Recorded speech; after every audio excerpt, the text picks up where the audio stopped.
বাংলাদেশে এই যে জাতিগত সংখ্যালঘু কিংবা ধর্মীয় সংখ্যালঘু তাদের মধ্যে যদি নিরাপত্তাহীনতার বোধ থাকে, গণ উত্থানের ক্ষেত্রে এটা বড় ধরনের একটা সংকট। আমরা অনেক সময় বলি, যেমন একজন ধরেন বাংলাদেশের ধর্মীয় সংখ্যালঘুদের কোনো সমস্যা নেই, এই কথাটা যদি মুসলমান সমাজের লোকজন বলে, ভারতে যদি হিন্দু সমাজের লোকজন বলে যে ভারতে মুসলমানদের কোনো সমস্যা নেই, এইটা গ্রহণযোগ্য হবে না। এটাতে যথেষ্ট কথা হয় না।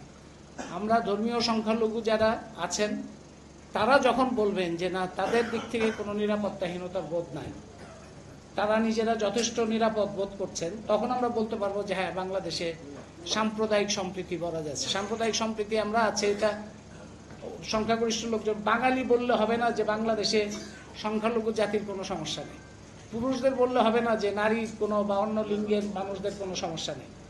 যারা নিপীড়িত তাদের এই বলার মতো অবস্থাটা আসতে হবে, এবং এটা অন্তর্বর্তী সরকারের একটা বড় দায়িত্বের মধ্যে পড়ে যে এরকম একটা গণ অভ্যুত্থানের পরে মানুষের মধ্যে, সকল ধর্ম, বর্ণ, লিঙ্গ, জাতি, বিশ্বাসের মানুষের মধ্যে সেই নিরাপত্তার বোধটা তৈরি করা।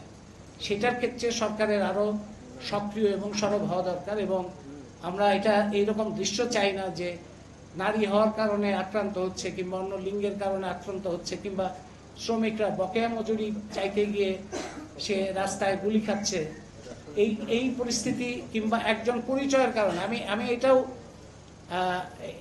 এইটাও আমি কোনোভাবেই গ্রহণযোগ্য মনে করি না যে আওয়ামী লীগের সমর্থক এরকম একটা সম্ভাবনা আছে, কিংবা এরকম একটা লক্ষণ দেখা যাচ্ছে, সেই জন্য কোনো বয়স্ক মানুষ কিংবা নারী তার উপরে আক্রমণ হলো এবং তার উপরে আক্রমণ হচ্ছে, তার উপরে হামলা হচ্ছে, এটা কোনোভাবেই গ্রহণযোগ্য না।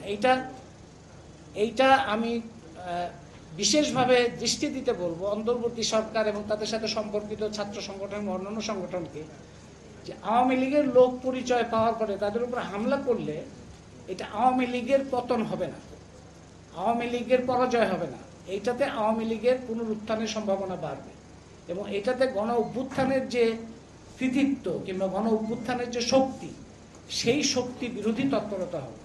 সুতরাং আপনারা যদি চেনেন যে যারা এই ধরনের হামলা, আক্রমণ, সহিংসতা এবং বিদ্বেষী তৎপরতা চালাচ্ছে, মনে করবেন যে তারাই হচ্ছে পতিত স্বৈরাচারের দোসর হিসেবে কাজ করছে, পতিত স্বৈরাচারের সহযোগী হিসেবে কাজ করছে।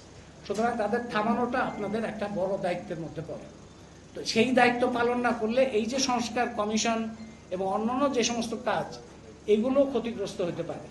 তো সেই কারণে অন্তর্বর্তী সরকারকে বলবো আরও সতর্ক, সক্রিয় থাকেন। এবং সবচাইতে বড় কথা, যেটা নুরুল কবির এবং সলিমুল্লাহ খান দুজনেই শেষ করেছেন যে কথা বলে, যে জনগণের অব্যাহত একটা নজরদারি, মানে সার্ভেলেন্স বলে তো একটা জিনিস আমরা জানি, সার্ভেলেন্স ক্যাপিটালিজম বলে একটা জিনিস জানি, যে সারা পৃথিবীতেই যুক্তরাষ্ট্র সহ বাংলাদেশেও এই রাষ্ট্রের হাতে সার্ভেলেন্স ক্ষমতাটা অনেক বেশি এখন, জনগণের সমস্ত কিছু তাদের নিয়ন্ত্রণের মধ্যে, তাদের নজরদারির মধ্যে।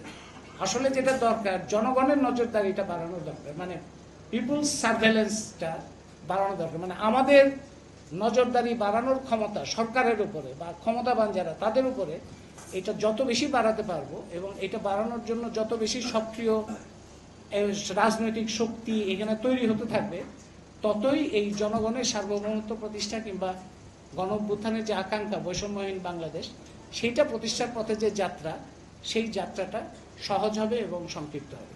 তো সেই আশা করে, প্রত্যাশা করে, এবং আমরা আমাদের ভূমিকা পালনের যথাসাধ্য চেষ্টা করব, সেই প্রত্যাশা রেখে আপনাদের সবাইকে ধন্যবাদ দিয়ে আমার কথা শেষ করছি।